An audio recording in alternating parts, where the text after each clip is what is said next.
Hi everyone. So இன்றைக்கி நம்ம என்ன பார்க்க போகிறோம் அப்படின்னா ரொம்ப இன்ட்ரெஸ்டிங்கான சிம்பிளான ஒரு டாபிக் தான் பார்க்க போகிறோம். ரொம்ப ஈஸியாகவும் இருக்கும், அது உங்களுக்கு இங்கிலீஷில் பேசுறதுக்கு ரொம்ப யூஸ்ஃபுல்லாகவும் இருக்கும்.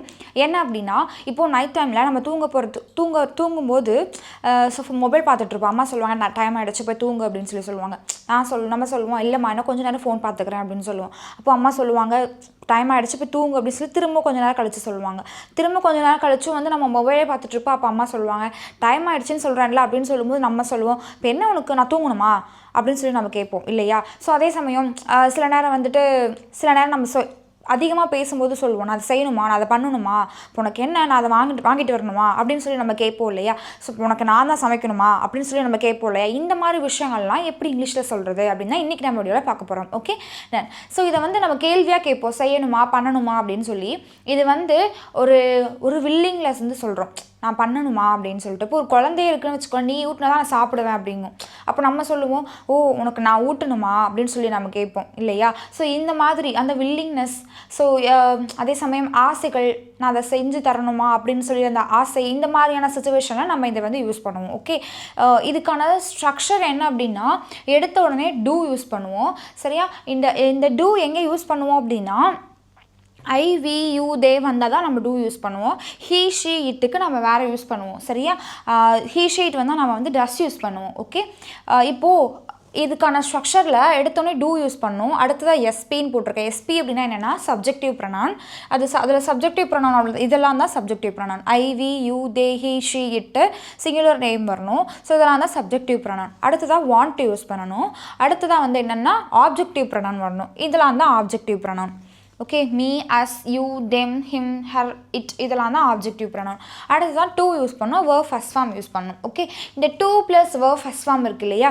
ஸோ இது என்ன அப்படின்னு நான் ஃபஸ்ட்டு சொல்லிடுறேன். இப்போது இந்த வாக்கியத்தில் உனக்கு நான் இதை செய்யணுமா அப்படின்னு சொல்லியிருக்கு இல்லையா?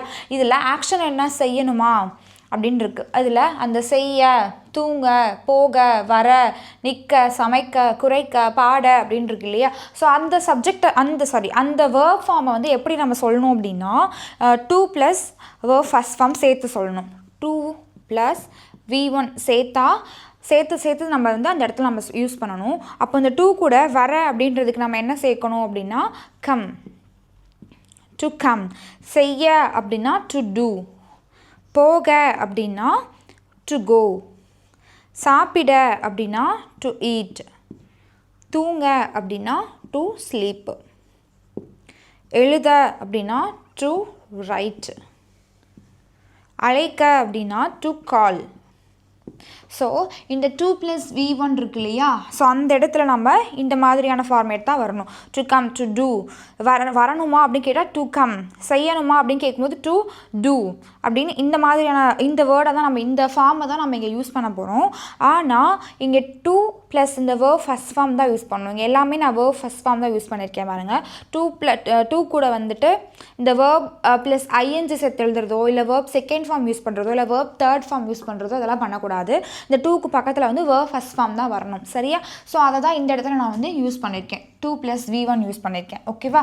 டன். ஸோ இப்போ இந்த முதல் வாக்கியத்தை பாருங்கள். உனக்கு நான் இதை செய்யணுமா அப்படின்னு சொல்லியிருக்கு. இதில் உனக்கு அப்படின்னு சொல்லி, உனக்கு, எனக்கு, அவர்களுக்கு இந்த மாதிரி வரக்கூடிய இடத்துல வந்து நம்ம என்ன யூஸ் பண்ணோம் அப்படின்னா சப்ஜெக்டிவ் ப்ரொனவுன் வந்து நம்ம யூஸ் பண்ணணும். சரியா? அடுத்தது நான் இதை செய்யணுமா அப்படின்னு சொல்லியிருக்கு இல்லையா? அப்போ இந்த நான், நாங்கள் தூங்கணுமா, நாங்கள், நீ போகணுமா அப்படின்ற போது நீ, நீங்கள், அவர்கள் வரணுமா அப்படின்ற போது அவர்கள், அவன், அவள், அது, ராஜு. இந்த இடத்துல நம்ம வந்து ஆப்ஜெக்டிவ் ப்ரொனவுன் வந்து நம்ம யூஸ் பண்ணணும். சரியா? இதெல்லாம் நம்ம ஆப்ஜெக்டிவ் ப்ரொனவுனாக நம்ம எடுத்துக்கணும். Okay, done. ஸோ இப்போது ஃபஸ்ட்டு சென்டென்ஸ், உனக்கு நான் இதை செய்யணுமா, இதை இங்கிலீஷில் ட்ரான்ஸ்லேட் பண்ணலாமா? இப்போது எடுத்த உடனே நம்ம இந்த டூ இருக்கு இல்லையா? டூ யூஸ் பண்ணியாச்சு. அடுத்ததாக வந்து நம்ம என்ன யூஸ் பண்ணணும், சப்ஜெக்டிவ் ப்ரொனவுன் யூஸ் பண்ணணும். ஸோ சொன்னேன் இல்லையா, இதெல்லாமே என்னது சப்ஜெக்டிவ் ப்ரொனவுன். ஸோ எடுத்தோடனே உனக்கு அப்படின்னு சொல்லி வரும்போது இந்த சப்ஜெக்டிவ் ப்ரொனவுனில் உனக்கு அப்படின்றதுக்கு நம்ம இங்கிலீஷில் என்ன சொல்லுவோம், யூ அப்படின்னு சொல்லுவோம் இல்லையா? அப்போது இந்த இடத்துல நம்ம என்ன யூஸ் பண்ணணும், டு யூ வாண்ட். அடுத்ததான் நம்ம என்ன யூஸ் பண்ணணும், நான் இதை செய்யணுமா அப்படின்னு இருக்கு. நான் அப்படின்ற இடத்துல நம்ம இதெல்லாம் என்னவா எடுத்துக்கணும், நம்ம ஆப்ஜெக்டிவ் ப்ரொனவுன் யூஸ் பண்ணணும். அப்போது இதில் ஆப்ஜெக்டிவ் ப்ரொனவுன் நமக்கு என்ன வரும், ஐக்கு நேராக ஆப்ஜெக்டிவ் ப்ரொனவுன் என்ன இருக்குது, மீ. அப்போ நம்ம இந்த இடத்துல மீ யூஸ் பண்ணியாச்சு. So do you want me. அடுத்ததான் நம்ம என்ன யூஸ் பண்ணணும், 2 + verb ஃபர்ஸ்ட் ஃபார்ம் யூஸ் பண்ணணும். சரியா? ஸோ டூ, இதில் என்ன, டூ எடுத்தோன்னே டு யூஸ் பண்ணியாச்சு. அடுத்து verb first form செய்யணுமா அப்படின்றத ஆக்ஷன். அப்போது செய்ய அப்படின்றதுக்கு நம்ம இங்கிலீஷில் என்னென்னு சொல்லணும்? டு டூ அப்படின்னு சொல்லுவோம். அப்போ இங்கே நம்ம என்ன யூஸ் பண்ணணும்? டூ. அப்போது do you want me to do இதே செய்யணுமா அப்படின்னு இருக்கு. அப்போது இந்த இடத்துல நம்ம என்ன யூஸ் பண்ணுவோம்? It question mark. do you want me to do it அப்படின்னு சொல்லி கேட்கலாம். நான் இதை செய்யணுமா அப்படின்னு கேட்கும்போது, உனக்கு நான் அதை செய்யணுமா அப்படின்னு சொல்லி கேட்கும்போது do you want me to do it அப்படின்னு சொல்லி நம்ம கேட்கலாம். அடுத்து உனக்கு நாங்கள் தூங்கணுமா அப்படின்னு சொல்லியிருக்கு. இப்போ நம்ம சொன்னோம் இல்லையா, ஃபஸ்ட்டு எடுத்தோன்னே சொன்னேன் இல்லையா ஒரு சுச்சுவேஷன், உனக்கு என்ன அப்போ நான் தூங்கணுமா அப்படின்னு சொல்லி நம்ம கேட்போம் இல்லையா. ஸோ அப்போ அந்த இடத்துல உனக்கு அப்படின்னு சொல்லி இங்கே வரும்போது நம்ம do you அடுத்தது நாங்கள் அப்படின்னு சொல்லி இங்கே வந்துருச்சு. அப்போ நாங்கள் அப்படின்னு வரும்பொழுது வி அப்படின்னா நாங்கள் அப்படின்னு அர்த்தம். அதனுடைய ஆப்ஜெக்டிவ் ப்ரொனவுன் என்ன? அஸ். அப்போ இந்த இடத்துல நம்ம என்ன யூஸ் பண்ணணும்? As. do you want us அடுத்ததான் நம்ம என்ன யூஸ் பண்ணணும்? ஆக்ஷன் வேர்ட் தூங்கணுமா அப்படின்னு இருக்கு. அப்போ அது இங்கிலீஷில் என்னென்னு சொல்லுவோம்? To sleep. Okay, do you want us to sleep உனக்கு என்ன நாங்கள் தூங்கணும் தானே, தூங்குறோம் அப்படின்னு சொல்லுவோம் இல்லையா. நான் உனக்கு என்ன நாங்கள் இப்போ தூங்கணுமா அப்படின்னு சொல்லும் பொழுது do you want us to sleep அப்படின்னு சொல்லி கேட்கலாம். ஓகே, அடுத்தது do you அடுத்தது என்ன யூஸ் பண்ணணும்? உனக்கு நீ போகணுமா அப்படின்னு இருக்கு. அப்போ இங்கே உனக்கு அப்படின்னு சொல்லி வரும்போது do you சொல்லுவோம், சும்மா என்ன நசன்னு கேட்டுகிட்டே இருக்க, உனக்கு என்ன இப்போ நீ போகணுமா அப்படின்னு சொல்லி நம்ம கேட்போம் இல்லையா. ஸோ அப்போ do you want you அடுத்தது போகணுமா அப்படின்னு இருக்கு. அப்போ நம்ம என்ன யூஸ் பண்ணுவோம்? to go. Okay, do you want you to go do you want you to go நீ போகணுமா அப்படின்னு சொல்லி நம்ம கேட்போம்.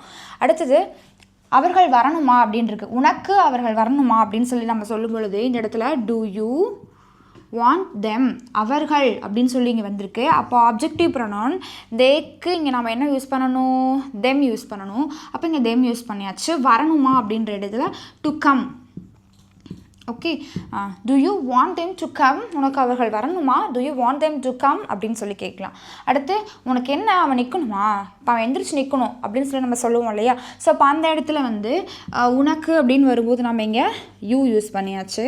அடுத்தது him அவன் நிற்கணுமா அப்படின்னு சொல்லும்போது இங்கே him யூஸ் பண்ணியாச்சு. ஓகே, him அடுத்து நிற்கணுமா அப்படின்னு சொல்லும்போது stand. do you want him to stand இப்போ அவனுக்கு அவன் நிற்கணுமா அப்படின்னு கேட்கும்போது do you want him to stand அப்படின்னு சொல்லலாம். அடுத்து அவனுக்கு அவள் சமைக்கணுமா அப்படின்னு சொல்லி கேட்கும்போது do you want her அவள் அப்படின்னு வரனால நம்ம இங்கே her யூஸ் பண்ணுறோம். ஷீயுடைய ஆப்ஜெக்டிவ் ப்ரொனவுன் என்ன அப்படின்னா her. அப்போ do you want her to cook சமைக்க வேண்டுமா அப்படின்னு சொல்லும்போது குக் யூஸ் பண்ணியாச்சு. அடுத்து உனக்கு அது குறைக்கணுமா அப்படின்னு சொல்லி கேட்போம். என்ன அந்த நாயை அமைதியாகவே படுத்திருக்கு அப்படின்னு நம்ம சொல்லுவோம் இல்லையா. அப்போ நம்ம சொல்லுவோம் உனக்கு என்ன இப்போது அது குறைக்கணுமா அப்படின்னு சொல்லி நம்ம கேட்போம் இல்லையா. அப்போ நம்ம வந்து இங்கே என்ன யூஸ் பண்ணலாம்? உனக்கு அப்படின்னு வர இடத்துல யூ யூஸ் பண்ணியாச்சு. அப்போது do you want இந்த இடத்துல அது அப்படின்னு சொல்லும்போது நம்ம இட் யூஸ் பண்ணுவோம். அப்புறம் குறைக்கணுமா அப்படின்னு சொல்லும்போது to bark. do you want it to bark அப்படின்னு சொல்லி நம்ம கேட்கலாம். ஓகே, அடுத்தது உனக்கு என்ன ராஜு பாடணுமா அப்படின்னு சொல்லி நம்ம கேட்போம் இல்லையா. அப்போ வந்துட்டு இந்த இடத்துல உனக்கு அப்படின்னு சொல்லி வரும்பொழுது இந்த இடத்துல நம்ம யூ யூஸ் பண்ணியாச்சு. do you want Raju to sing do you want Raju to sing அப்படின்னு சொல்லி நம்ம கேட்கலாம். சரியா? ஸோ இப்போ முன்னாடி பார்த்த வாக்கியங்களில் எடுத்த உடனே உனக்கு அப்படின்னே வந்துச்சு இல்லையா. உனக்கு நான் செய்யணுமா, உனக்கு நான் சமைக்கணுமா அப்படின்னு சொல்லி உனக்கு அப்படின்னு மட்டும்தான் வந்துச்சு. பட் இந்த வாக்கியங்களில் வந்து பார்த்திங்கன்னா எனக்கு, எங்களுக்கு, அவர்களுக்கு அப்படின்னு சொல்லி நான் கொடுத்துருக்கேன். சரி, என்னன்னு சொல்லி எக்ஸ்பிளைன் பண்ணுறேன் பாருங்கள். இப்போது do they அப்படின்னா அவர்களுக்கு, do we அப்படின்னா எங்களுக்கு, do I அப்படின்னா எனக்கு, do you அப்படின்னா உனக்கு, do they அப்படின்னா அவர்களுக்கு, do we அப்படின்னா எங்களுக்கு. ஓகே, இப்போது do they want me to come here அப்படின்னா அவர்களுக்கு நான் வர வேண்டுமா, அவர்களுக்கு நான் இங்கு வர வேண்டுமா. அப்போ do they want me to come here அப்படின்னு சொல்லலாம். சரியா? அடுத்தது do we want them. do we அப்படின்னா எங்களுக்கு, do we want them do we want them அப்படின்னா எங்களுக்கு அவர்கள் to play cricket விளையாட வேண்டுமா. அப்போது do we want them to play cricket? எங்களுக்கு அவங்க கிரிக்கெட் விளையாடணுமா, தேவையே இல்லை அப்படின்னு சொல்லுவோம் இல்லையா. ஸோ அப்போது இந்த சென்டென்ஸ் வந்து யூஸ் பண்ணலாம். அடுத்து do I அப்படின்னா எனக்கு. ஓகே, எனக்கு அவன்.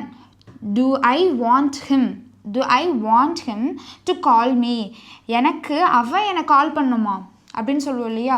do you want me, இந்த இடத்துல மீ சேர்த்த தேவையில்லை. do I want him to call அப்படின்னு சொல்லலாம். do I want him to call அப்படின்னா எனக்கு அவன் கால் பண்ணுமா அப்படின்னு சொல்லி நம்ம கேட்கலாம். அடுத்து do you want my mom to cook? do you அப்படின்னா உனக்கு, want my mom அப்படின்னா உனக்கு என் அம்மா to cook சமைக்கணுமா. do you want my mom to cook? உனக்கு என் அம்மா சமைக்கணுமா, உனக்கு என் அம்மா சமையல் பிடிக்குமா, அப்போ உனக்கு என் அம்மா சமைக்கணுமா அப்படின்னு சொல்லும்போது do you want my mom to cook அப்படின்னு சொல்லலாம். அடுத்து do they அவர்களுக்கு, do they want her அவர்களுக்கு அவள் to come with you உன்னோடு வர வேண்டுமா, அவர்களுக்கு அவள் உன்னோடு வர வேண்டுமா. do they want her to come with you. அடுத்தது do we அப்படின்னா எங்களுக்கு, do we want him எங்களுக்கு அவன் to write it இதை எழுத வேண்டுமா, எங்களுக்கு அவன் எழுதணுமா இதை அப்படின்னு சொல்லி நம்ம கேட்போம் இல்லையா. So do we want him to write it அப்படின்னு சொல்லி நம்ம சொல்லலாம். நம்ம மோஸ்ட்லி அதிகமாக வந்து உனக்கு நான் அதை செய்யணுமா, உனக்கு நான் அதை பண்ணணுமா அப்படின்னு தான் நம்ம கேட்போம். அப்போ அந்த இடத்துல do you want அப்படின்னு சொல்லி யூஸ் பண்ணுங்கள். Okay, do you want me to come here? do you want me to watch this video? do you want me to eat this? உனக்கு நான் அதை சாப்பிடணுமா, do you want me to eat this அப்படின்னு சொல்லி நம்ம கேட்போம் இல்லையா, அப்போ தான் யூஸ் பண்ணலாம். சரி, இப்போ இங்கே வந்து ஒரு 3 சென்டென்ஸ் நான் கொடுத்துருக்கேன். உனக்கு நான் ஜாயின் பண்ணணுமா, உனக்கு நான் ப்ராஜெக்டை முடிக்கணுமா, அவர்களுக்கு நான் வரணுமா அப்படின்னு சொல்லியிருக்கு. இந்த வாக்கியங்களை இதே மாதிரி ட்ரான்ஸ்லேட் பண்ணி கமெண்ட்டில் ஆன்சர் சொல்லுங்கள். ஸோ எடுத்தோடனே நம்ம டூ யூஸ் பண்ணுவோம். இந்த ஸ்ட்ரக்சரில் ஃப்ரேம் பண்ணுங்கள். ஸோ இதில் வந்து உனக்கு அவர்களுக்கு அப்படின்ற இடத்துல நம்ம சப்ஜெக்டிவ் ப்ரொனவுன் யூஸ் பண்ணுவோம். நான் அப்படின்ற வர இடத்துலலாம் நம்ம ஆப்ஜெக்டிவ் ப்ரொனவுன் வந்து நம்ம யூஸ் பண்ணுவோம். ஸோ இந்த இடத்துல ஆப்ஜெக்டிவ் ப்ரொனவுன், இது சப்ஜெக்டிவ் ப்ரொனவுன். ஸோ இதில் ஆப்ஜெக்டிவ் ப்ரொனவுன் சப்ஜெக்டிவ் ப்ரொனவுன் கரெக்டாக பார்த்து அதை அதில் ஆன்சர் பண்ணணும். சரியா, டன். ஸோ இந்த வீடியோ உங்களுக்கு ரொம்ப யூஸ்ஃபுல்லாக இருந்திருக்கும். நம்பரை யூஸ்ஃபுல்லாக இருந்துச்சுன்னா உங்கள் ஃப்ரெண்ட்ஸ்க்கும் ஷேர் பண்ணுங்கள். இன்கேஸ் இதில் ஏதாவது டவுட் இருந்தாலோ இல்லை கன்ஃபியூஷன்ஸ் இருந்தாலோ கமெண்ட்டில் சொல்லுங்கள். ஆல்ரெடி நீங்கள் டூ யூ ஆர் யூ உடைய கன்ஃபியூஷன்ஸ் வந்து எனக்கு சொல்லியிருந்தீங்க. கண்டிப்பாக அதற்கான வீடியோவை நான் அது வேறு விதமாக வந்து எக்ஸ்பிளைன் பண்ணி நான் அப்லோட் பண்ணுறேன். அண்ட் இதில் ஏதாவது கன்ஃபியூஷன்ஸ் இருந்துச்சுனாலும் கமெண்ட்டில் மென்ஷன் பண்ணுங்கள். அண்ட் இந்த வீடியோ உங்களுக்கு யூஸ்ஃபுல்லாக இருந்துச்சு அப்படின்னா உங்களோட ஃப்ரெண்ட்ஸ்க்கும் ஷேர் பண்ணுங்கள். Okay, thank you.